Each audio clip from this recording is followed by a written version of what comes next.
রাসূলুল্লাহ সাল্লাল্লাহু আলাইহি ওয়াসাল্লামের সাথে এক আনসারী সাহাবীর জানাজা পড়ার জন্য আমরা বের হলাম। হাত্তা ইনতাহাইনা ইলাল কবরি ওয়ালাম্মা ইউলহাদ, কবরের কাছে পৌঁছে গেলাম, যেই কবরের মধ্যে এখনো লাশ রাখা হয় নাই। নবীর সাথে এক আনসারী সাহাবীর জানাজায় বের হলাম, কবরের কাছে পৌঁছে গেলাম, কবরে এখনো লাশ রাখা হয় নাই। ফাজালাসা রাসূলুল্লাহ সাল্লাল্লাহু আলাইহি ওয়াসাল্লাম, নবীজি বসে গেলেন, নবীজি কবরের সামনে বসে গেলেন।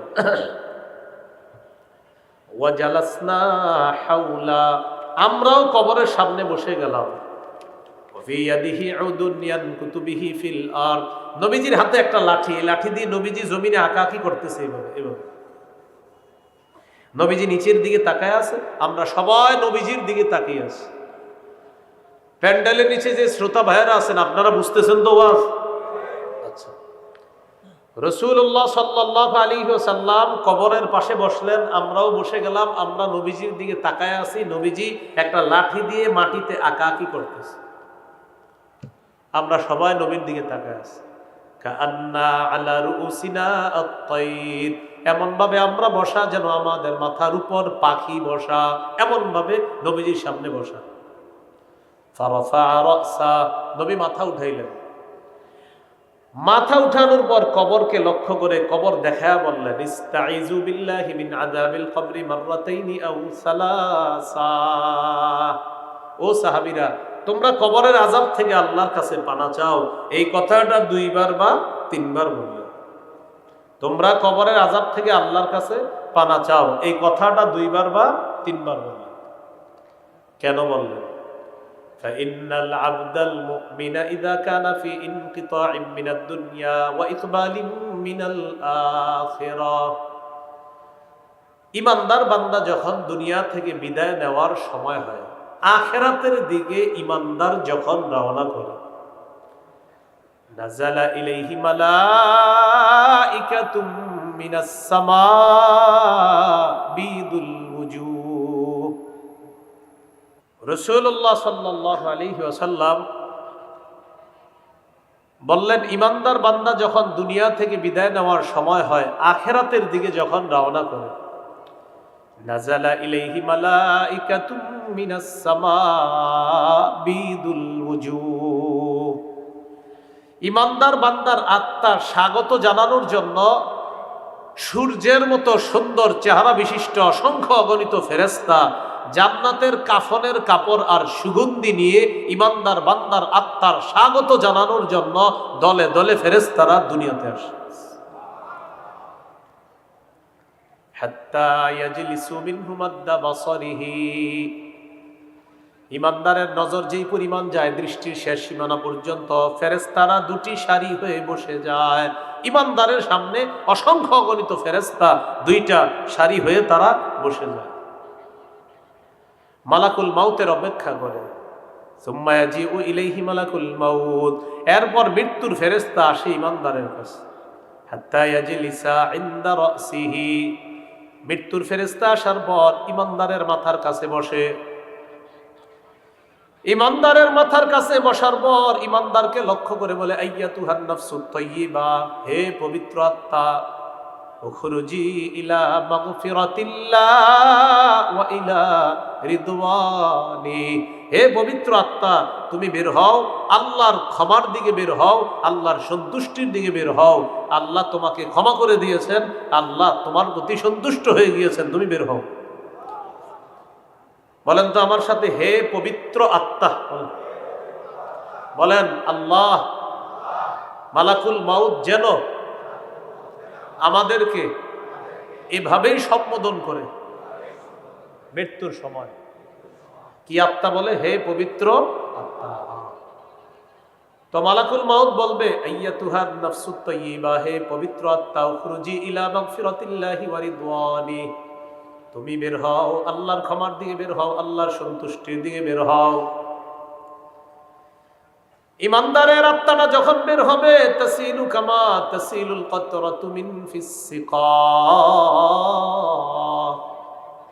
পাত্রের পানি যেমন বের হয়, শেষের ফোঁটাগুলা যেমন আস্তে আস্তে বের হয়, ইমানদারের আত্মাটা এইভাবে আস্তে আস্তে তার দেহ থেকে বের হবে।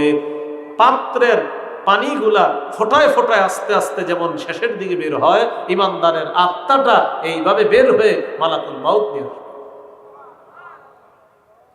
সামনে কারা আছে দেখি, ওয়াজ বুঝছেন কিনা? সামনে কারা? এইখানে তো আপনারা। ইমানদারের সামনে কারা? মাশাআল্লাহ মাশাআল্লাহ। কারা? ফেরেশতারা অপেক্ষা করতেছে, তাড়াতাড়ি দাও, আত্মাটা দাও, আমাদের কাছে দাও।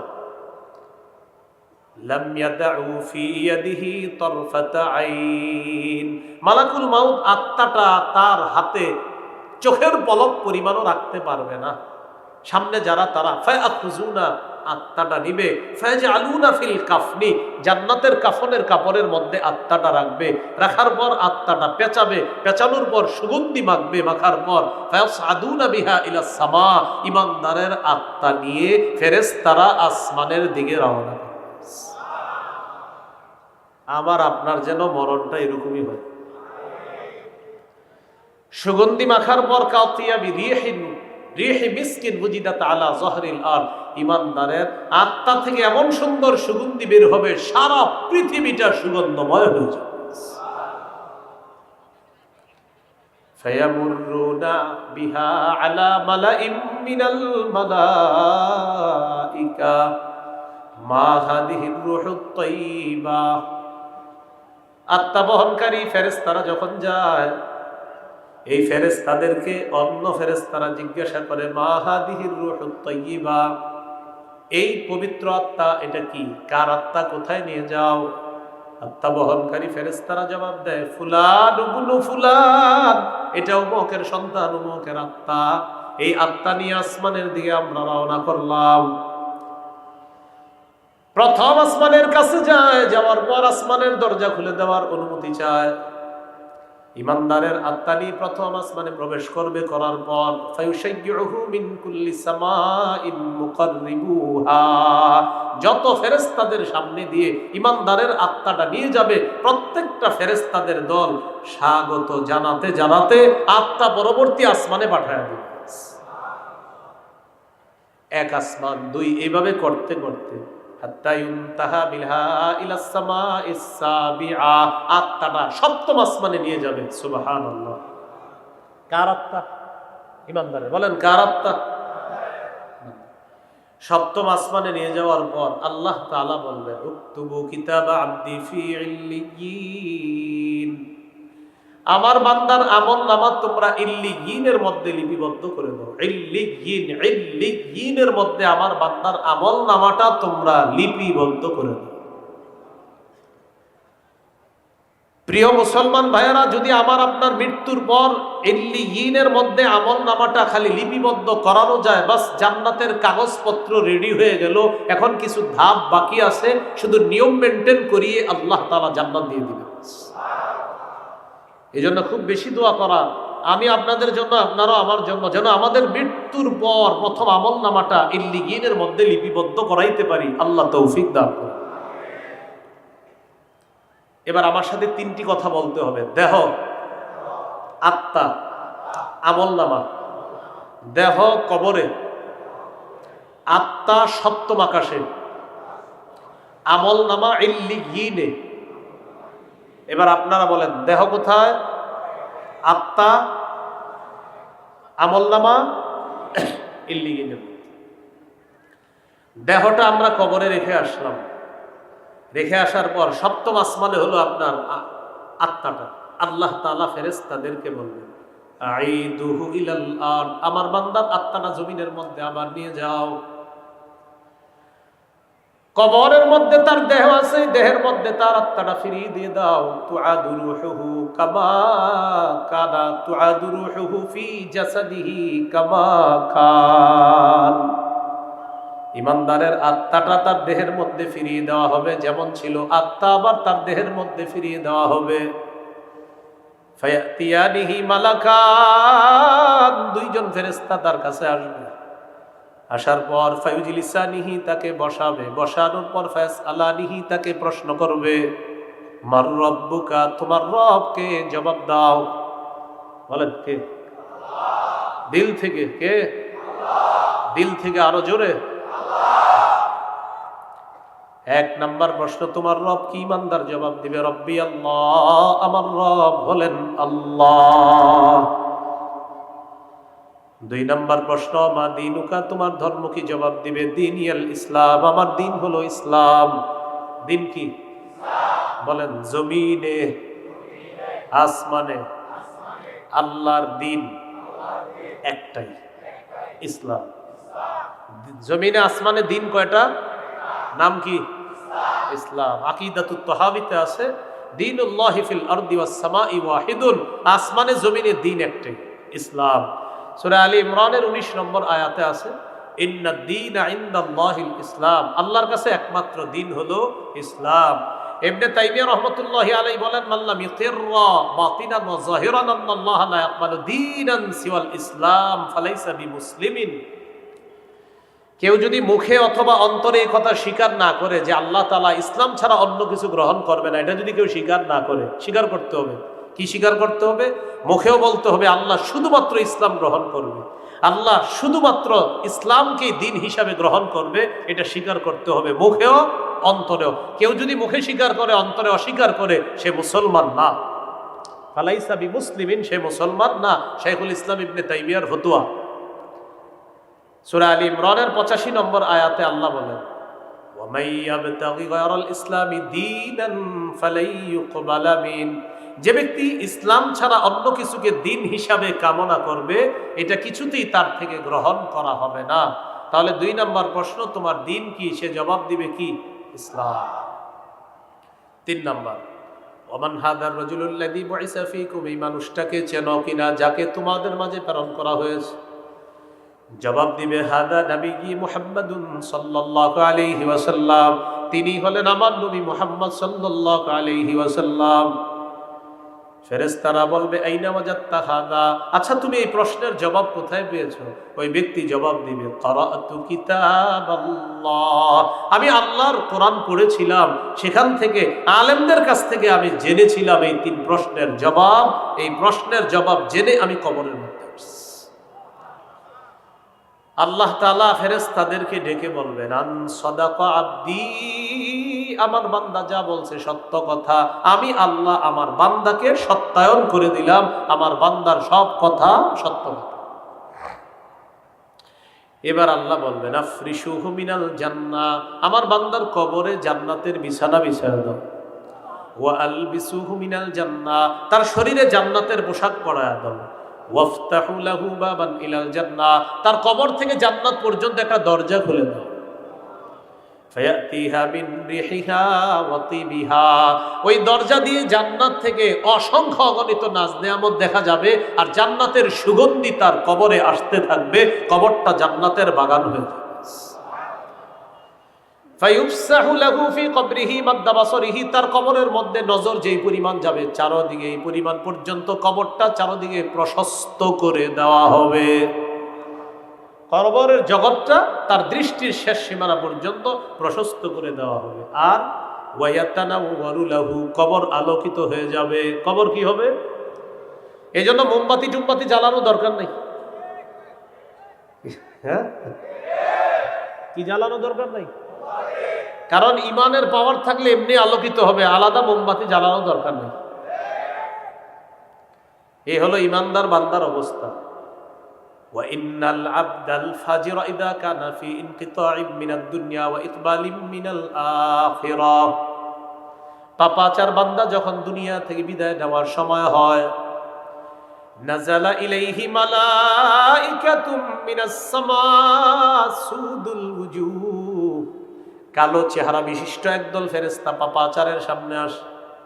মাআহুমুল মাসুক, সালার বস্তা থাকবে, সালার চট থাকবে সাথে। সুম্মা ইয়াজিউ ইলাইহি মালাকুল মাউত, তারপর মৃত্যুর ফেরেশতা আসবে। আসার পর তার মাথার কাছে বসবে, দেখলেই বড় ভয়ঙ্কর, মৃত্যুর ফেরেশতাকে ভয়ঙ্কর ভাবে দেখবে। মালাকুল মাউত তাকে ডেকে বলবে আইয়াতুহান নাফসুল খাবিসা, হে খারাপ আত্মা, উখরুজি ইলা সাকাতিল্লাহ, তুই বের হ, আল্লাহ তোর উপর রাগান্বিত, তোর উপর গোসা, বের হ। পাপাচার বান্দাকে তার আত্মাটা বের করে আনা হবে, ওই বস্তা সালার চটের মধ্যে নিয়ে এটা পেঁচাবে, এত দুর্গন্ধ বের হবে, উজিদাত আলা জহরিল আর, পুরা দুনিয়া দুর্গন্ধযুক্ত হয়ে যাবে, ফেরেশতারা এই গন্ধ পাবে।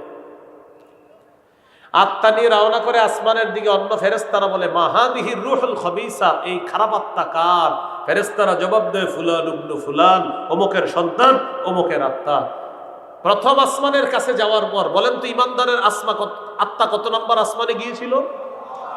পাপাচারের আত্মা প্রথম আসমানের কাছে যাওয়ার পর আল্লাহ তাআলা বলবে এটা কি উপরে আনা দরকার নাই, এটারে আসমানে উঠানোই দরকার নাই, উক্তুবু কিতাবা আবদি ফি সিজ্জিন, তার আমলনামা সিজ্জিনের মধ্যে লিপিবদ্ধ করো।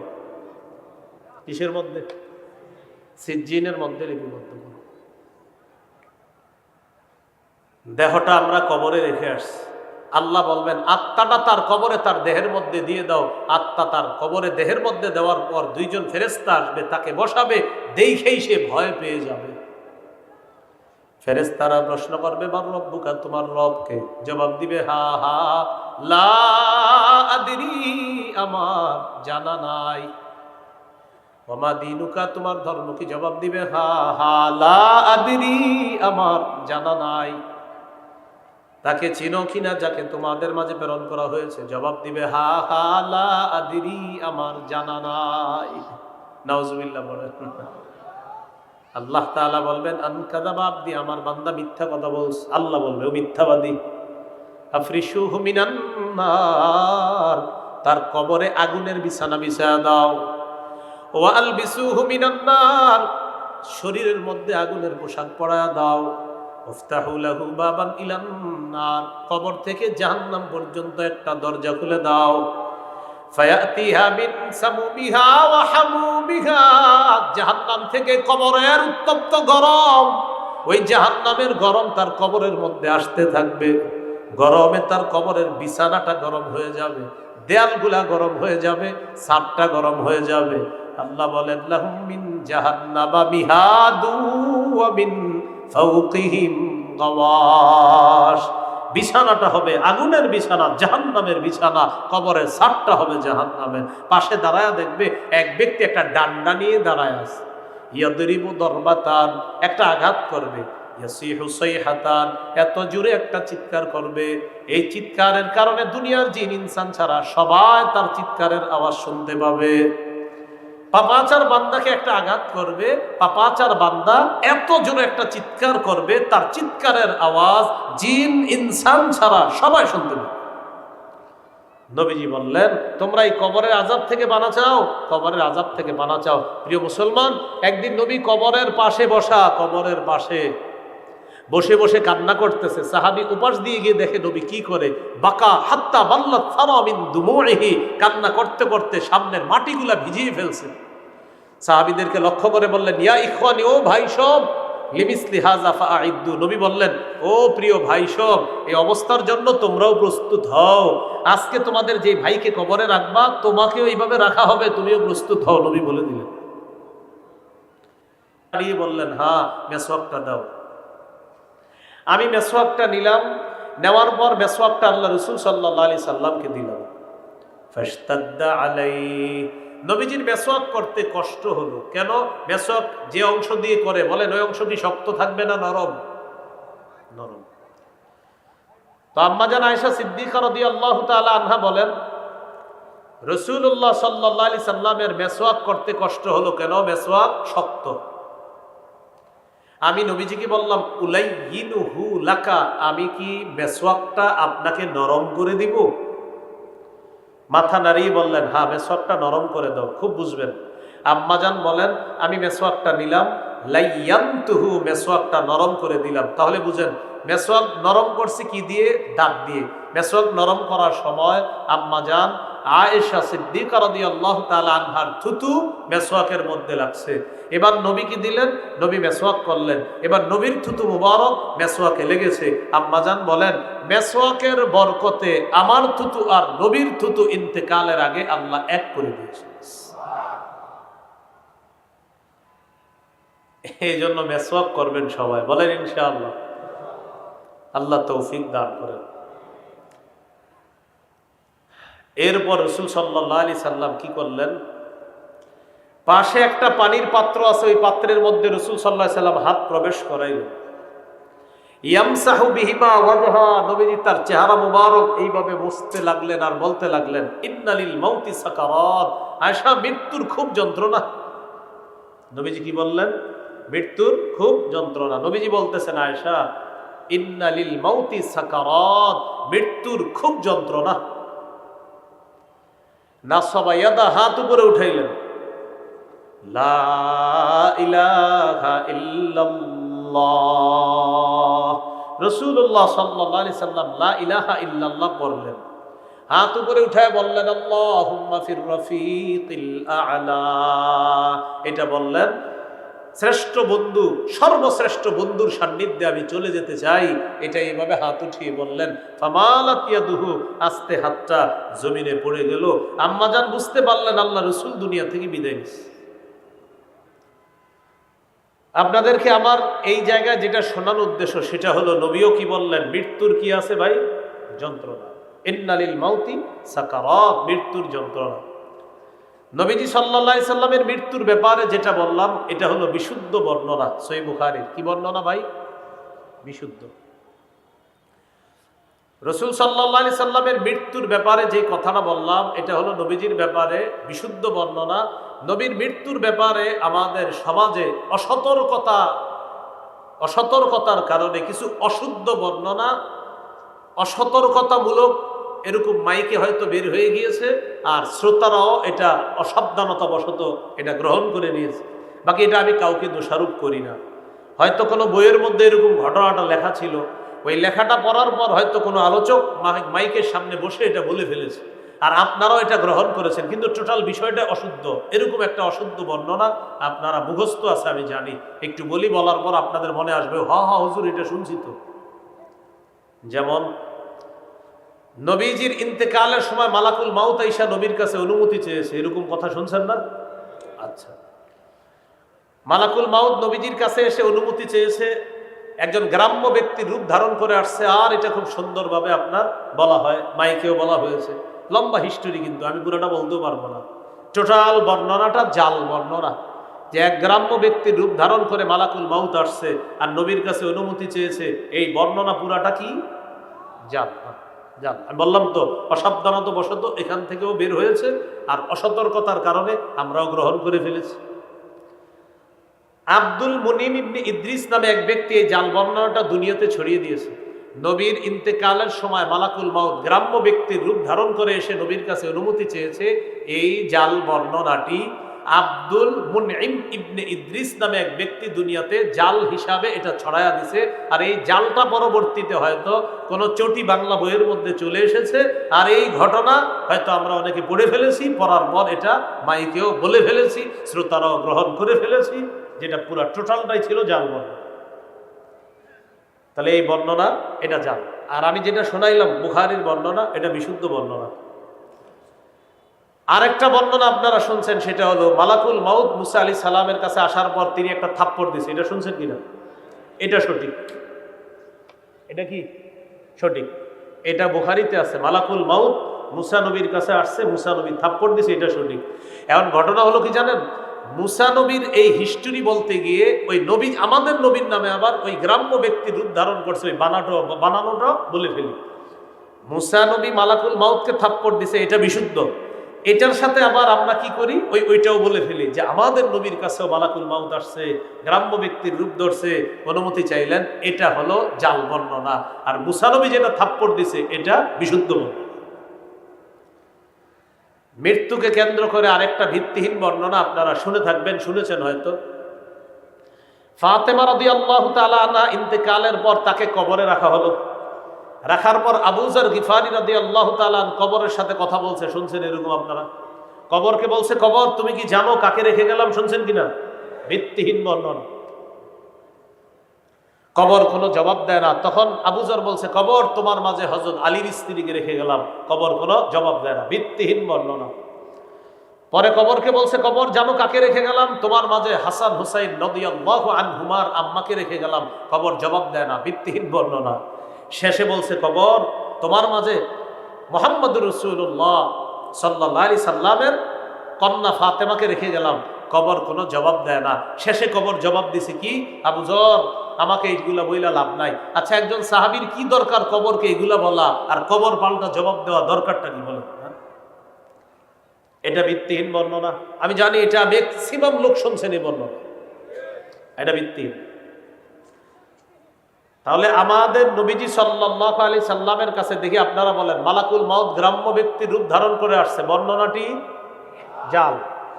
আমাদের নবীজি সাল্লাল্লাহু আলাইহি সাল্লাম ইন্তেকালের সময় পানিতে হাত দিছে, চেহারা মুছেছেন, আল্লাহুম্মা ফির রফিকিল আ'লা বলেছেন, মিসওয়াক করেছেন, এটা বিশুদ্ধ বর্ণনা।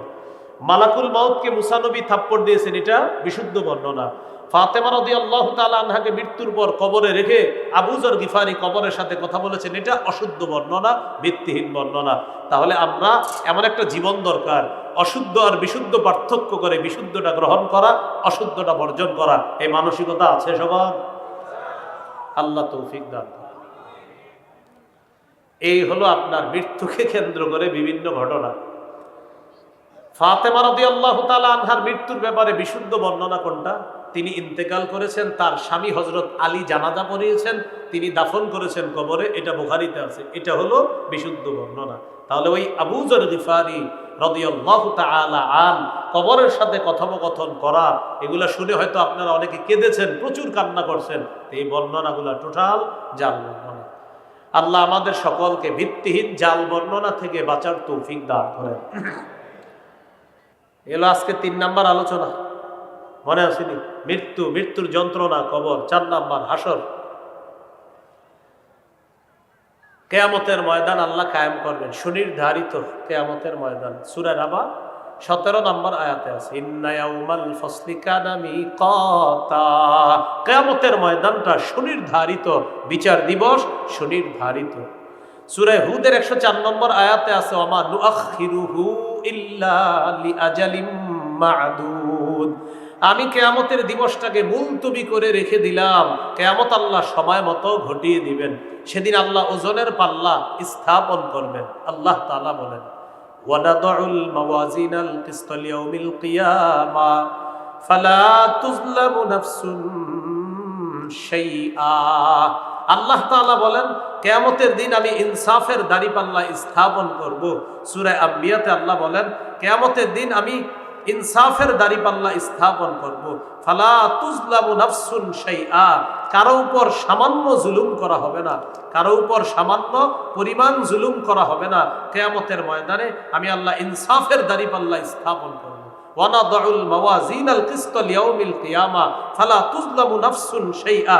কিয়ামতের ময়দানে আমি আল্লাহ ইনসাফের দাঁড়িপাল্লা স্থাপন করব। ফালা তুজলামু নাফসুন শাইআ, কাউকে সামান্য পরিমাণ জুলুম করা হবে না। কিসের পাল্লা বলেন? ইনসাফ, ইনসাফের পাল্লা আল্লাহ স্থাপন করবেন। এই ওজনের পাল্লায় আল্লাহ তাআলা কি করবেন? ওজনের পাল্লায় আল্লাহ তাআলা মানুষের আমল ওজন করবেন, অথবা আমল নামা আল্লাহ ওজন করবেন। করার পর কারো আমল দিবেন, আমল নামা দিবেন ডান হাতে, কারো বাম হাতে। ডান হাতে যাদের আমল নামা দেওয়া হবে তারা সৌভাগ্যবান, বাম হাতে যাদের আমল নামা দেওয়া হবে তারা হতভাগা। আল্লাহ তাআলা বলেন, ফামিনহুম শাকিয়্যু ওয়া সাঈদ, তাদের একদল হবে হতভাগা আর একদল হবে সৌভাগ্যবান। ফাআম্মাল্লাযীনা শাকু ফাফিন্নার, যারা হতভাগা তারা জাহান্নামে থাকবে। বলি নাউযুবিল্লাহ। বলেন হতভাগারা কোথায় থাকবে? জাহান্নামে। এই হলো কিয়ামতের ময়দানের হালাত। সর্বশেষ আলোচনা 5 নাম্বার, জাহান্নামে থাকবে কারা? বলেন হতভাগারা কারা? তাদের ব্যাপারে সূরা নাবার 21 নম্বর আয়াত থেকে আল্লাহ বলেন, ইন্না জাহান্নামা কানাত মিরসাদা, জাহান্নাম ওত পেতে আছে, লিত্তাগিনা মাআবা, যারা নাফরমান তাদের ঠিকানা হিসাবে জাহান্নাম ওত পেতে আছে। লাবিসিনা ফিহা আহকাবা, তারা সেথায় যুগের পর যুগ কাটিয়ে দিবে। লা ইয়াযুকুনা ফিহা বারদাও ওয়ালা শারাবা, সেখানে তারা কোনো কোমল পানীয় আস্বাদন করবে না, কোনো ঠান্ডা জাতীয় কিছু আস্বাদন করবে না। ইল্লা হামিমাও ওয়া গাসসাকা, ফুটন্ত গরম পানি, রক্ত পুজ, এগুলা তারা আস্বাদন করবে। বলবে খিদা লাগছে, খাবার চাই। লাকিলুনা মিন শাজারিম মিন যাক্কুম, কাঁটাযুক্ত যাক্কুম দেওয়া হবে, এটা তারা আস্বাদন করবে। ফামালিউনা মিনহাল বুতুন, এটার দ্বারা তাদের পেট ভরবে। এবার পানি চাইবে, তাদেরকে দেওয়া হবে সদীদু আহলিন নার ওয়া কাইহু জাহান্নাম, জাহান্নামীদের রক্ত পুঁজগুলো একত্রিত করে পানি হিসাবে পান করার জন্য। এই হলো জাহান্নামীদের অবস্থা। সামনে কি মাস? রমজান মাস। একটা তিরমিজির হাদিস শুনেন মন দিয়ে, 2616 নম্বর হাদিস। রাসূলুল্লাহ সাল্লাল্লাহু আলাইহি সাল্লামের এক সাহাবী মুআয ইবনে জাবাল নবীকে বললেন, হুজুর আমার একটা আমল শিখিয়ে দেন, যে আমল আমাকে জান্নাতে প্রবেশ করাবে, জাহান্নাম থেকে দূরে থাকবে।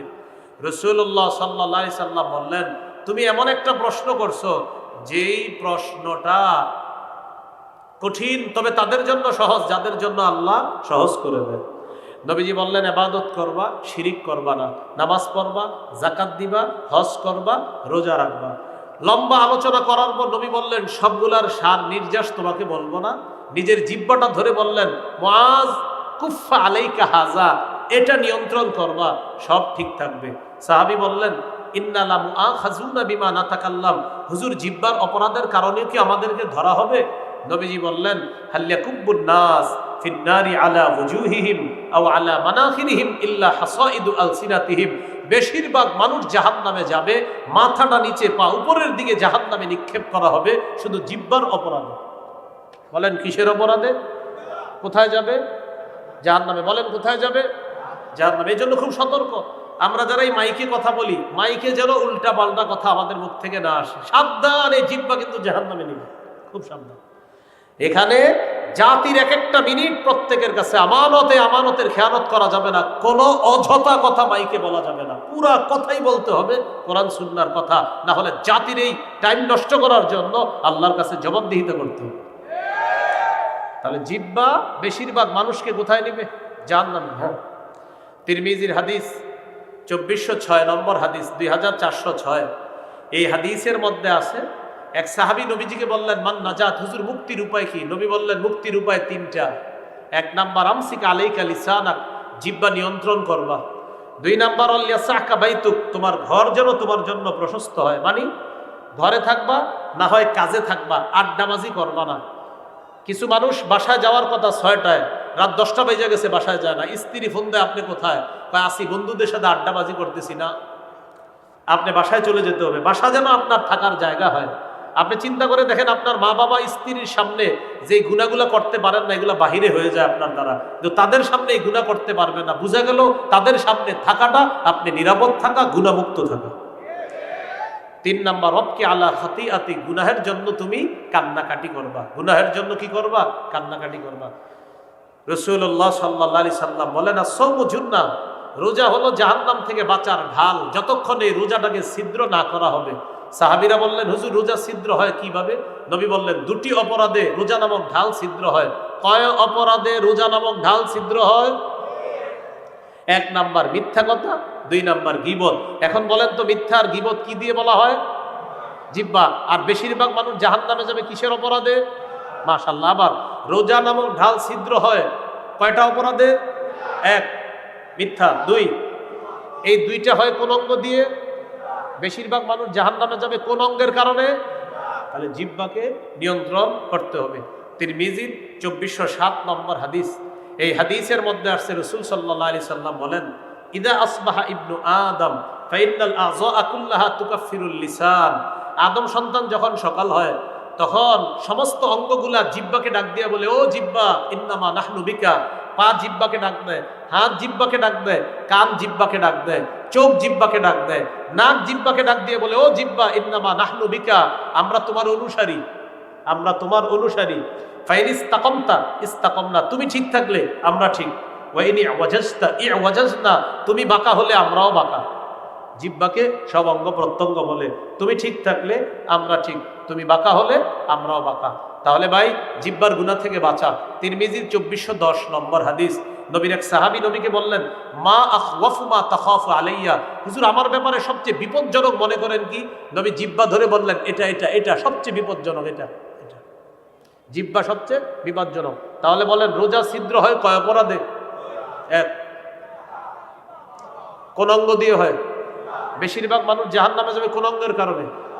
আল্লাহ আমাদের সকলকে জাহান্নাম থেকে বাঁচার জন্য আমলগুলা যেন বেশি বেশি করতে পারি, জাহান্নামের আযাব গজব থেকে যেন বাঁচতে পারি, কবরের আযাব গজব থেকে যেন বাঁচতে পারি। আল্লাহ যেন মৃত্যুটা আমাদের জন্য সহজ করে দেয়। আমিন। ওয়া আখিরু দাওয়ানা আলহামদুলিল্লাহি রাব্বিল আলামিন।